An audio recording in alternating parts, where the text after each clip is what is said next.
Thank you, Mayor. Thank you for this meeting, and thanks to all of you for the great job that's been happening around over the last several days. That was my question. The question was about roads and the availability of traffic. In reading the website, my understanding, 182 past Morgan City is a potential problem. Any other roads that could be closed down that could cause businesses traffic flow problems? I think Sheriff Knocking answered that on Bayou Pigeon Road. That's the only one that shows up right now. That's a possibility. Okay, and the other question is for shelters for people that have some employees that are having some problems or moving. What shelters have been made available? Mr. Duval answered that.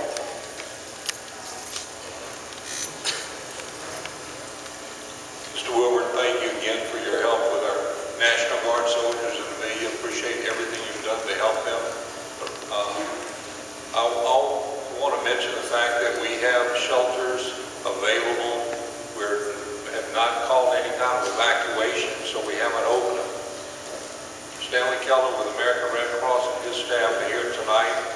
They're prepared to man those shelters. We've had bathrooms, extra showers delivered to those locations. We're ready to go if it comes to evacuation. We have buses to transport those people that have no transportation. The two shelters that we're looking at opening are both on the western end of the parish. And the reason for that is obvious. If we have any problems over here, if for some reason or other the water goes crazy, we're going to need to get people out of harm's way, and we'll put them over to the Franklin area. So thank you for that question. Thank you. Yes, sir. Yes, sir. The question I got is probably about a two-part question. The Coast Guard man is talking about the debris that is coming down river. Now, do we have any way of getting this debris out of the river with like a workboard before it sets on shallow water, silt builds up against it, makes a sand pour?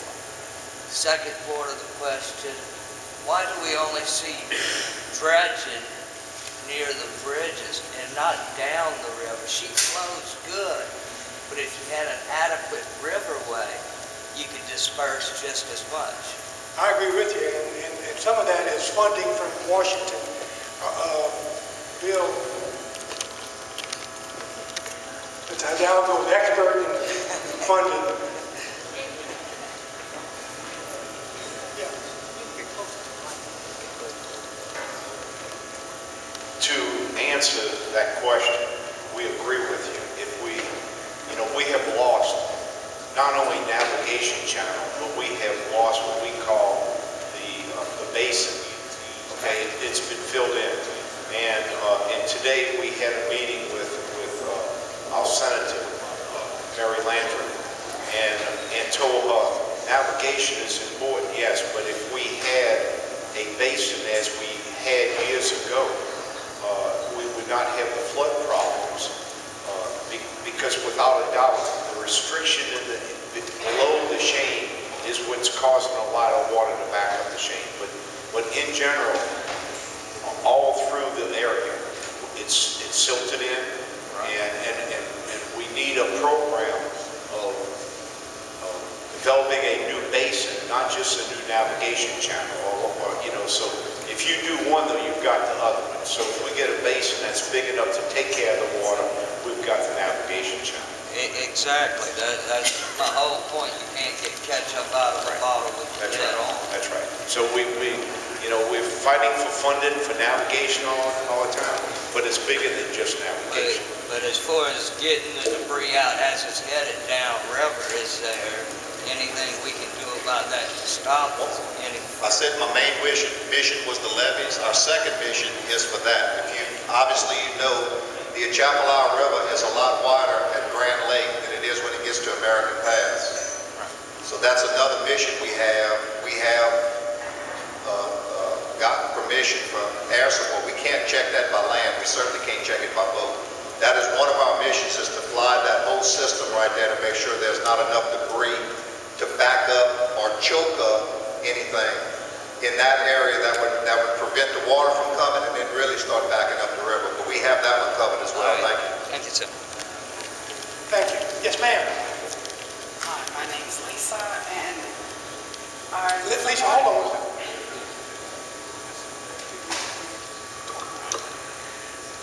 What I was wondering is, from what one of the gentlemen said about the test, and I am new to the area, that there's walls on each end or gates, whatever.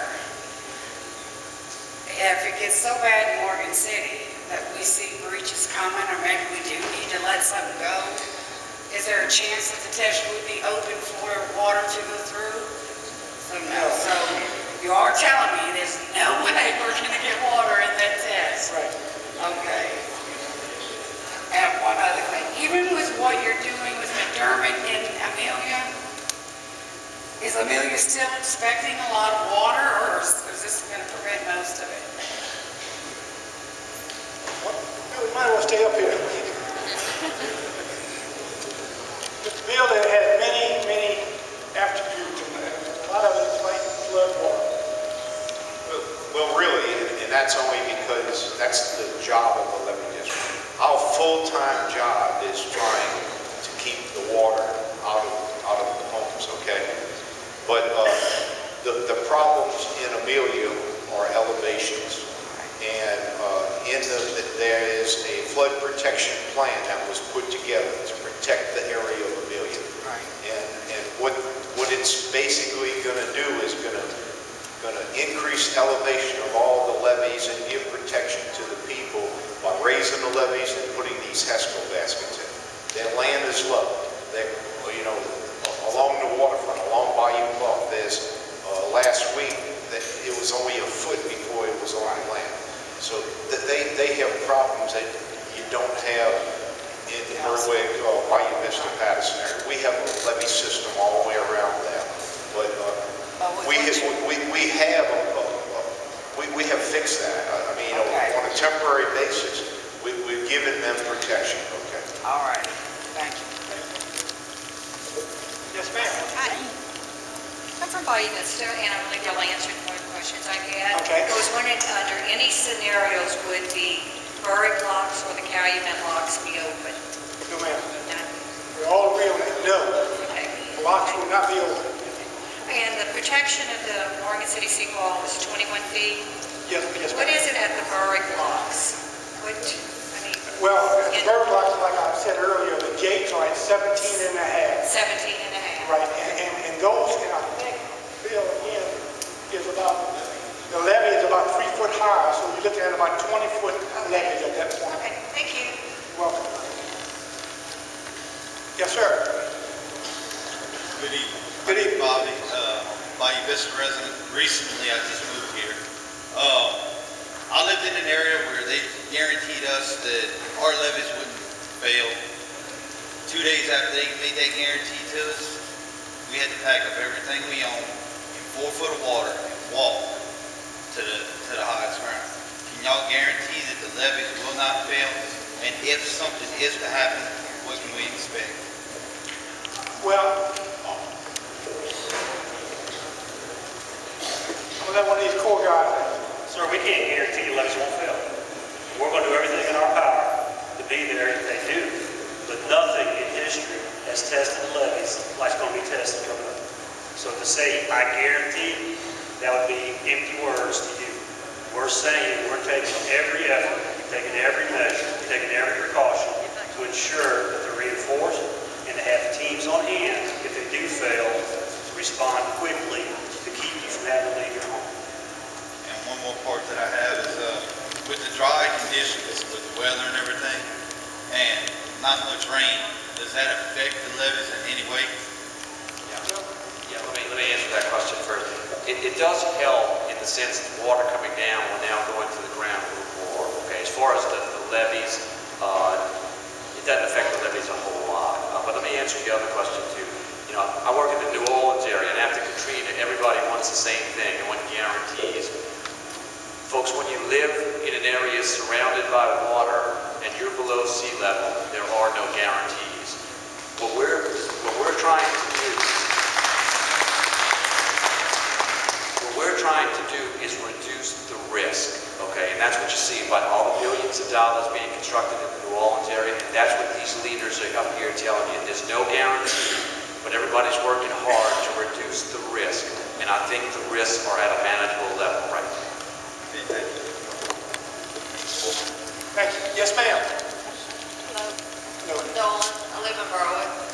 My question's for the school board. Kind of in relation to what the other lady said, I called the school board this morning and asked, I feel like this should be my choice. My husband works offshore if I want to leave. What they told me is business as usual. Your child will be marked absent.